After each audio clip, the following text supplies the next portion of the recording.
one might think that, oh, is there human trafficking in Chinatown or in San Francisco? You might think that, because if you actually look at the conditions, why would you squeeze a family of 7 in a 12 by 12 room in Chinatown? Why would you work for $3 an hour, almost next to nothing? Why would you still continue to work for an employer if you haven't paid you for 10 months? The definition of human trafficking is illegal manipulation and transportation of workers through fraud, coercion, or force. If you see workers leaving the workplace and getting, everybody together into the same vehicle and driving back to the same living environment, that's definitely a sign of a potential case of human trafficking. We did a survey over the course of 2 years, and we surveyed over 465 workers. Basically, 2 out of 1 workers in Chinatown restaurants do not get the minimum wage, or San Francisco minimum wage.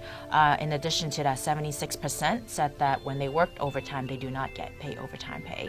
And even though in San Francisco we have paid sick leave, so that means when you're sick, you can get paid for that day of work. 42% of the workers said that when they're sick, not only do they not get paid, they get their pay deducted from them. People who have been trafficked aren't necessarily aware of their rights or situation. A big job of the traffickers in keeping these people, hostage is to intimidate them so much that they'll be afraid to run away. And I think a lot of that has to do with the fear of deportation. Kind of a given that in any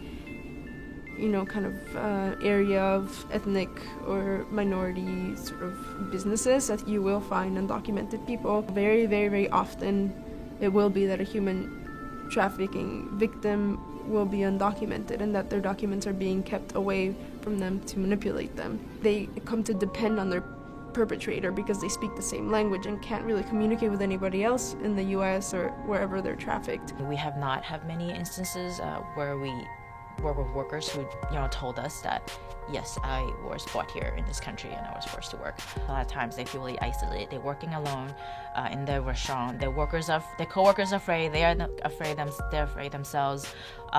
They don't feel like if they speak up, no one's going to help them. The larger community, outside of Chinatown, should know about this because they are consumers as well. A lot of people come to Chinatown to tour as a tourist or to consume the food.